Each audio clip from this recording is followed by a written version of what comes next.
అందరికీ నమస్కారం. ఈరోజు మన స్టూడియోలో ప్రముఖ ఆధ్యాత్మికవేత్త ఆస్ట్రాలజర్ ముల్లపూడి సత్యనారాయణ మూర్తి గారు ఉన్నారు. గురుగారితో మాట్లాడేద్దాం. నమస్కారం గురుగారు. నమస్కారం మణికంఠ గారు. గురుగారు, అక్టోబర్ 20వ తారీఖు మనకు దీపావళి. మరి ఈ రోజుని మనం ఎలా వినియోగించుకోవాలి? లక్ష్మీ పూజ ఆ రోజు ఎలా చేయాలి? ఏ సమయంలో చేయాలి? మన జీవితంలో కూడా చీకటిని పారద్రోలి విజయం సాధించాలంటే మరి ఆ రోజు ఎలాంటి కార్యక్రమం మనం చేసుకోవాలి గురు? దీపావళి అంటే దీపాల వరస అని అర్థం.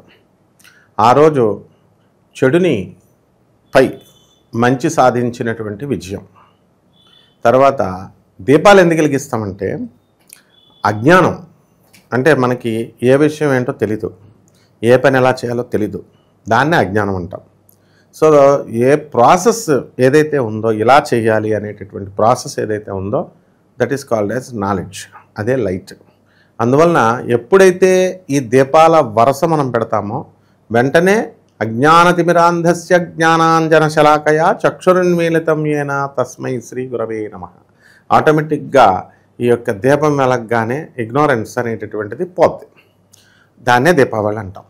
దాన్ని సింబాలిక్ రిప్రజెంటేషన్గా ఒక నరకాసురుడు కొడుకు, భూమి తల్లి, వాడి క్రమశిక్షణ తప్పాడు, ప్రజలందరినీ లోకకంటకుడు అయ్యాడు.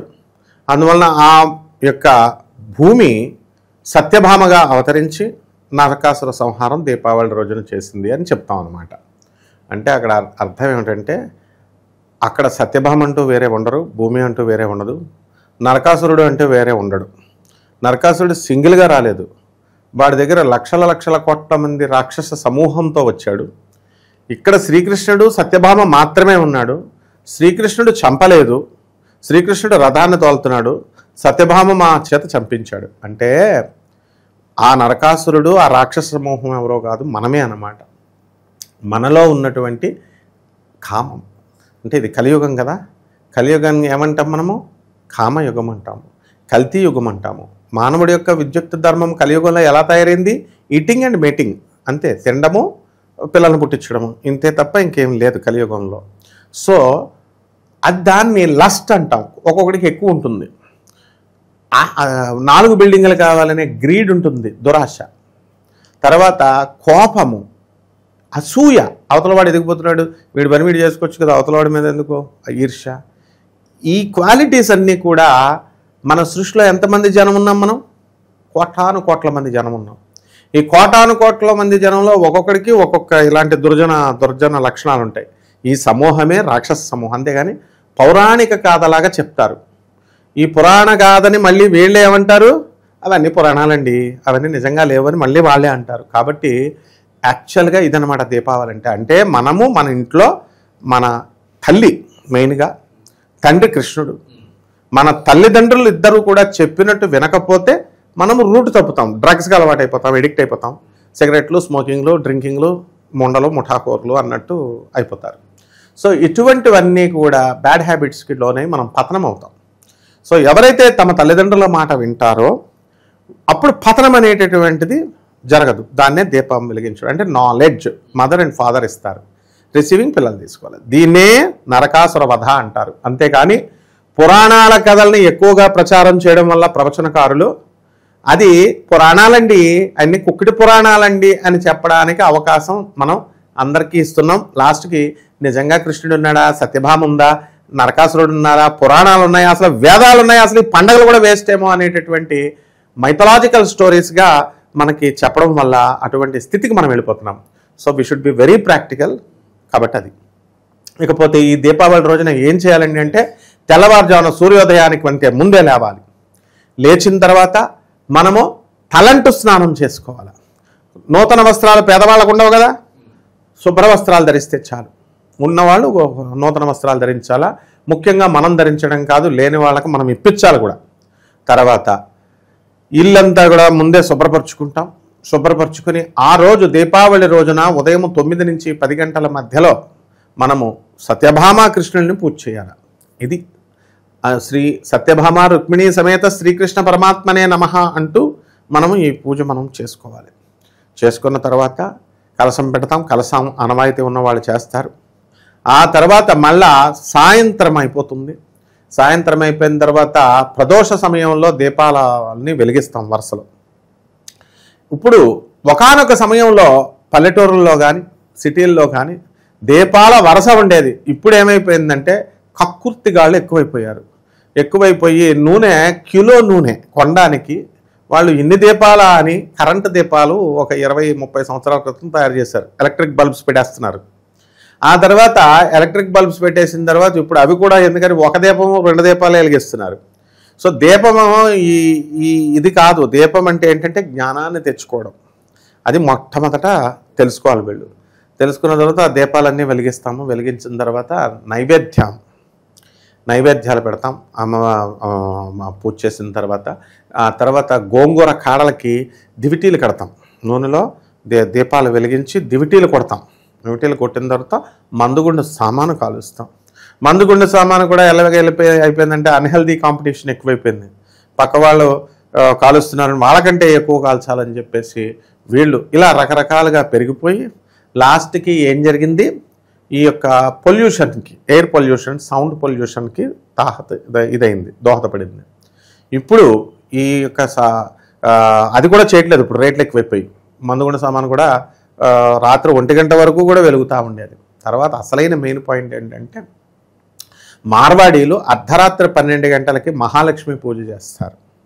వాళ్ళు షాపులన్నీ కట్టేసుకున్న తర్వాత 9 తర్వాత వాళ్ళ భార్యలు పిల్లలు అందరూ ఇంటిళ్ళ పాది వచ్చి కొత్త వస్త్రాలు ధరించి మహాలక్ష్మి పూజకి గుమ్మడికాయలు కొట్టి నిమ్మకాయలు కట్ చేసి దీపాలు గడపల దగ్గర అటు ఇటు పెట్టి సూర్య గుమ్మడికాయ హారతి ఇచ్చి ఇవన్నీ చేసి మనం ఈ దీపావళి పండుగ మనం చేస్తాం. కాబట్టి ఈ దీపావళికి నైవేద్యాలు ఏమిటంటే మహాలక్ష్మి తల్లికి కదలీ ఫలాలంటే అరటిపళ్ళు, నారికేళాలంటే కొబ్బరికాయలు, ఆ తర్వాత చక్కగా ఈ యొక్క గుమ్మడికాయల హారతులు, నెక్స్ట్ పాయసాన్నాలు, స్వీట్ ప్యాకెట్లు, లేటెస్ట్ మోడల్ అనమాట. ఇప్పుడు అందరూ కూడా మార్వాడీలు డైరెక్ట్ చేయించలేక స్వీట్ ప్యాకెట్లు కొనేసి ఇస్తున్నారు. అండ్ మార్వాడీ సాంప్రదాయంలో గురువుకి చాలా గొప్పగా చూసుకుంటారు. వాళ్ళు స్వీట్ ప్యాకెట్లు ఇవ్వడము, బట్టలు పెట్టడము, ఇలా వాళ్ళు చేస్తారనమాట. సో మన తెలుగు వాళ్ళు కూడా మనం వాళ్ళని చూసి నేర్చుకోవాలి. కాబట్టి ఈ రకంగా దీపావళి పండుగ ఎవరైతే చేస్తారో అటువంటి వాళ్ళందరికీ కూడా బ్రహ్మాండంగా ఆ మహాలక్ష్మీదేవి యొక్క అనుగ్రహం వస్తుంది.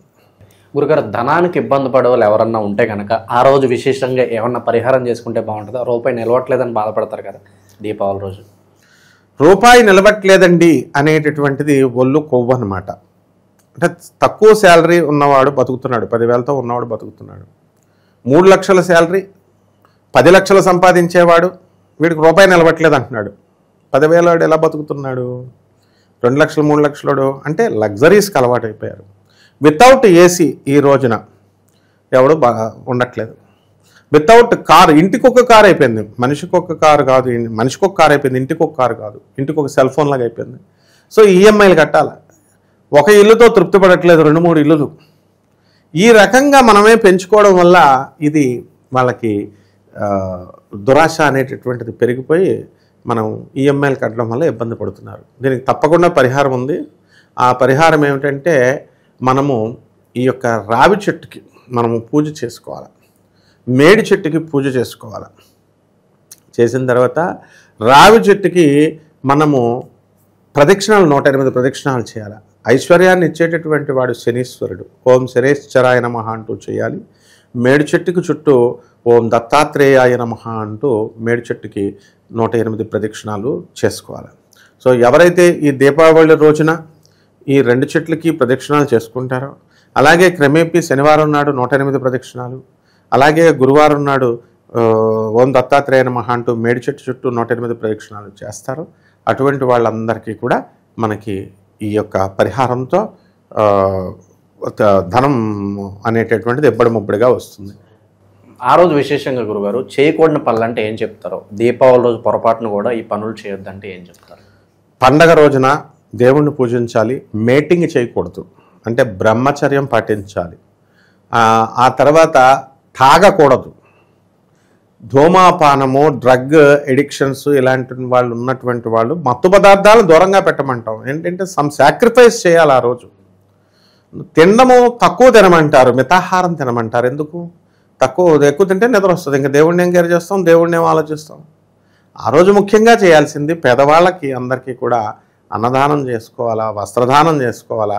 వికలాంగులకి, పేదవారికి, అనాథ పిల్లలకి, సాధువులకి, మనకి వీలున్నంతలో శక్తి ఉన్నంతలో మనం దానాలు చేసుకున్నప్పుడు తప్పకుండా మనకి ఈ ఐశ్వర్యాన్ని మహాలక్ష్మీదేవి ఇస్తుంది.